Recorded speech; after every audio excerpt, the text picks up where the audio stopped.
Olá, meus queridos irmãos motoristas.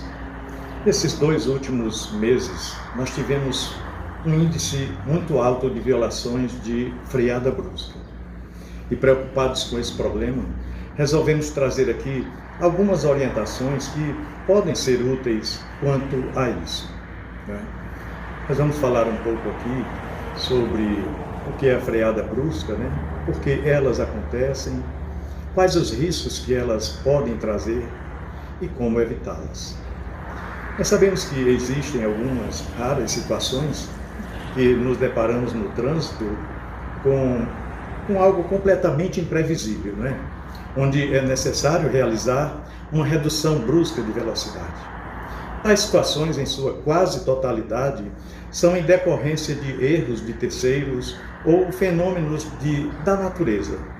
Fenômenos estes que também, em alguns casos, podem ser evitados. Sendo assim, a freada brusca pode ser causada por erro próprio, por erro de terceiros e, muito raramente, por fenômenos da natureza.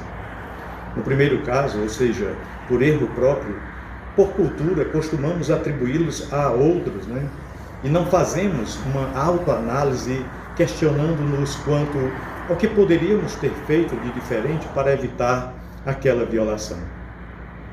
A freada brusca acontece principalmente pela falta de atenção, pela falta de previsão, pela falta de antecipação.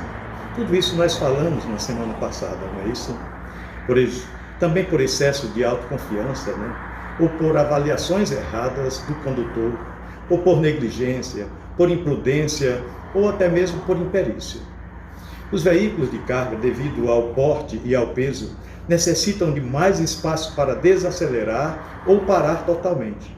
Por isso, prever e antecipar as nossas ações no trânsito é tão importante, assim como utilizar todas as técnicas desenvolvidas em nossos treinamentos de direção segura, que são tão massificados para as nossas equipes.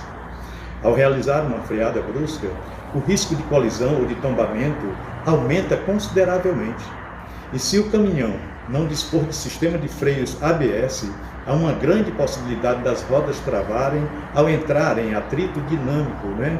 Provocando assim a perda de controle da direção e, consequentemente, causar um acidente. Durante a freada brusca, a carga e o veículo tendem a continuar o movimento em que estavam em linha reta. Essa é a influência da inércia, que numa atividade em movimento, como na condução, consiste na tendência que o corpo tem em continuar o movimento, podendo, assim, levar o veículo a sofrer avarias ou provocar graves consequências. Além disso, nessa situação, ocorre um aumento da temperatura e do desgaste de componentes do sistema de freios de serviço, fazendo com que gradativamente percam a sua eficiência. É importante ressaltar que para os caminhões tipo Super Bitrem, cujos semi-reboques são altos, estreitos e possuem um formato cilíndrico, eles estão bem mais propensos a se desgovernarem no caso de uma freada brusca, principalmente, ou manobra evasiva, né? Principalmente quando carregado com biodiesel. E devido ser um produto bem mais denso e pesado com relação aos demais produtos que nós transportamos, o nível de seu volume no interior dos tanques do caminhão é na seta mínima, ficando assim um espaço vazio maior, permitindo a movimentação do produto internamente. Fato este que interfere na estabilidade do caminhão. Os pneus também sofrem diretamente os esforços de uma freada brusca, causando desgaste irregular, deformação e superaquecimento, comprometendo assim a sua segurança e a sua durabilidade, pois são eles os responsáveis pela aderência do caminhão ao solo. É o elo que faz a ligação entre o veículo e o solo, não é isso? Evite trafegar próximo demais dos veículos, seja à frente, ao lado ou atrás.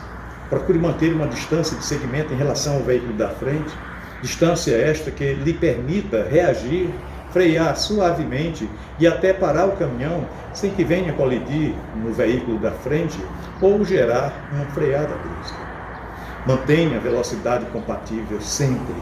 Velocidade compatível com a via, com o trânsito, com o tempo, com o tipo de operação, com a carga que você está transportando, com as condições do caminhão e com as suas condições físicas e psicológicas também. Procure fazer uso correto dos freios auxiliares, seja freio motor ou retarder, se não estiver em piso escorregadio ou molhado, claro, né? Esteja sempre atento e tenha sempre em mente, e se o veículo da frente parar subitamente?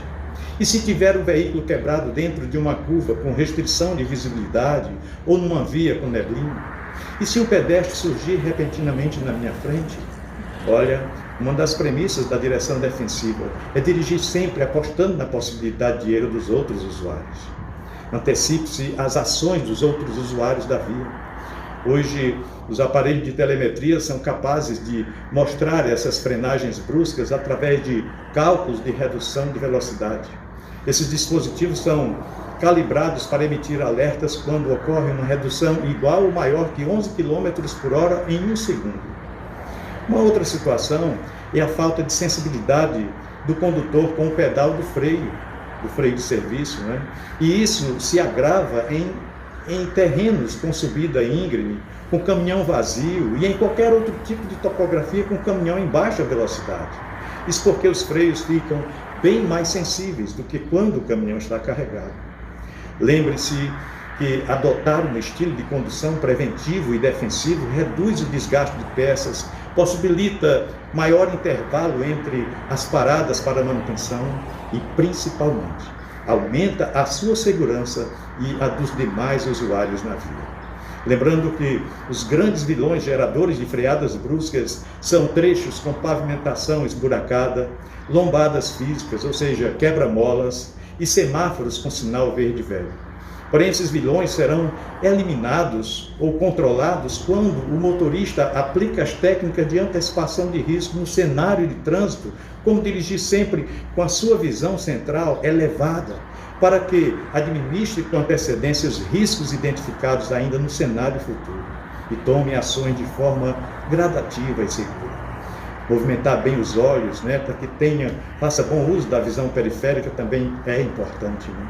Lembrando que há situações em que, para evitar um acidente, o motorista sente-se obrigado a frear bruscamente. Esse tipo de freada aí não é considerado violação.